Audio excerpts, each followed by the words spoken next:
সৌন্দর্য পিপাসুরা হয়তো শুধু দিনের আলোয় বগালেকের স্বাদ নিয়েই তৃপ্ত, কিন্তু রাতের আধারে প্রাকৃতিক এই জলাধারের রূপ কেমন? লোকমুখে প্রচলিত আছে অন্ধকারে এই লেকে ঘুরে বেড়ায় রাক্ষসে সব মাছ।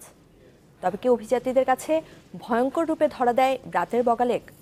আন্ডার ওয়াটার ফটোগ্রাফার শরীফ সারোয়ারের দুঃসাহসিক অভিযানের সঙ্গী চ্যানেল 24। সেই অভিজ্ঞতা জানবো সাদমান সাকিবের কাছে, আর ছবি তুলেছেন সুকান্ত সরকার ও শরীফ সারোয়ার।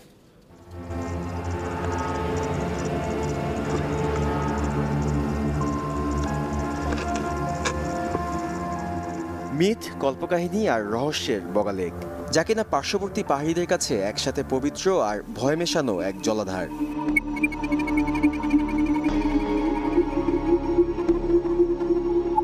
এবার তার তলদেশে আমাদের অভিযান রাতের আধারে।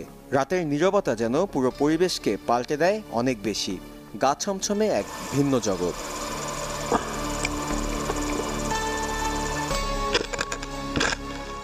স্থানীয়দের মতে এই লেকে রাক্ষসী মাছের দেখা মিলে রাতের আধারে, আর সর্পদেবতার কুসংস্কার তো আছেই। তবে এসব নানা গল্প সত্ত্বেও দেশের অন্যতম আন্ডার ওয়াটার ফটোগ্রাফার শরীফ সারোয়ারের সাহসী অভিযানে সঙ্গী হচ্ছি।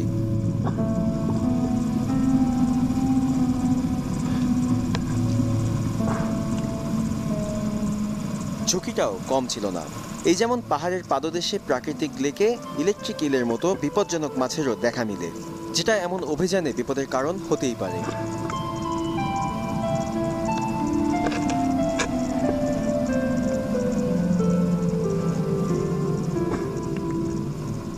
সব কল্পকাহিনী আর ভয়কে পেছনে ফেলে কি দেখলেন শরীফ সারোয়ার?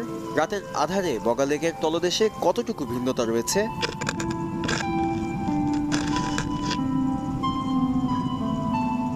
দিনের বেলা চেয়ে রাতের বেলার মাছগুলো অনেক কালারফুল হয়, মানে চিকচিক চিকচিক করে, আর অনেক মাছ একসাথে দেখা যায়।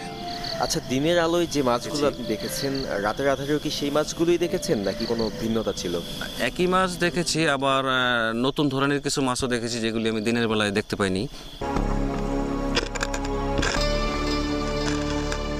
তবে ভয়ঙ্কর কোনো জীব নয়, দেখা মিলল পরিচিত কিছু মাছেরই। চিংড়ির এমন লুকোচুরি খেলা মুগ্ধ করবে যে কাউকে। যদিও কোনো বড় মাছের দেখা মেলেনি আমাদের ক্যামেরায়, তবে এই লেকে যে অনেক বড় বড় মাছ রয়েছে তা নিয়ে সন্দেহ নেই। সাদমান সাকিব, চ্যানেল 24, বগালেক, বান্দরবান।